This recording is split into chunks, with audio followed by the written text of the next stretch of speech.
जब भी मुझसे कोई पति बोलता है कि मेरी वाइफ ने एक्स वाई ज़ी चीज़ करी है, अडल्टरी, डिज़र्शन, क्रूअल्टी, तो मुझे अमीश जी कितने टाइम में डिवोर्स मिल जाएगा?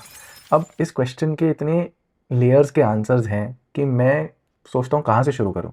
मैं बोलता हूँ जी आप फाइल करोगे डिवोर्स केस, वाइफ को कोर्ट जो है समन्स करेगी, wife using her legal strategy आपके केस को डिले करेगी मिनिमम 5 से लेकर may be up to 15-20 years. उसके ऊपर उसी केस में जाके वो बोलेगी मुझे भरण पोषण के लिए इंटरिम मेंटेनेंस चाहिए इसी मैटर में, चाहे मैंने कितनी पीड़ा करी हो, कितनी चीटिंग करी हो, मैंने कितना भी मैं भाग के गई हूँ या कुछ भी करा हो। उसके अलावा मिलते ही नोटिस वाइफ फाइल करती है अपने criminal cases, domestic violence petition and other maintenance cases, और डोमेस्टिक वायलेंस पिटिशन में वो रेजिडेंस ऑर्डर्स भी मांगती है।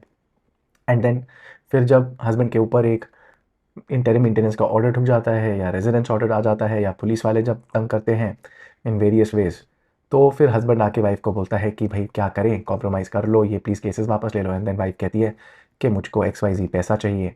एंड देन उस पैसे के बेसिस पे आपका सेटलमेंट होगा, फिर म्यूचुअल कंसेंट डिवोर्स फाइल होगा between you and your wife.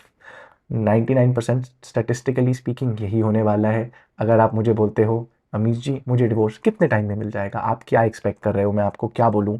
कि आपने डिवोर्स फाइल किया, उसके बाद आपकी वाइफ कोई भी आपके ऊपर केस करेगी, उसको तो पुलिस वाले भी बाहर फेंक देंगे, जज भी इमीडिएटली बाहर फेंक देगा क्योंकि जी आपने पहले डिवोर्स फाइल किया है। उसके अलावा वाइफ जब आपके डिवोर्स केस में मेंटेनेंस मांगेगी तो जज कहेगा तुम पागल हो, तुम तो खुद चीटर लेडी हो, तुमको हम कैसे देंगे मेंटेनेंस? एंड देन बीवी फिर सुप क्या लेके बोलेगी चलो ठीक है हम लड़ लेते हैं इस डिवोर्स केस को फॉर द नेक्स्ट 5 ईयर्स, क्योंकि अमीश जी 5 साल के बाद या 10 साल के बाद तो मिल जाएगा ना divorce.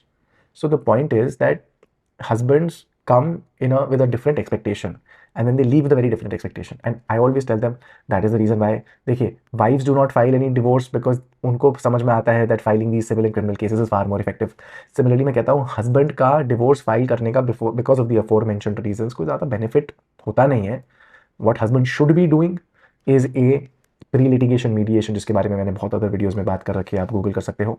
And second, I say that if pre litigation mediation fails and if the wife does not agree to a reasonable small alimony amount commensurate to the situation, then you start availing of your remedies in law, civil and criminal against the girl, her family, her boyfriends perhaps, and that too not just you but you and your family members start availing of those remedies, and lo and behold we see miracles happen.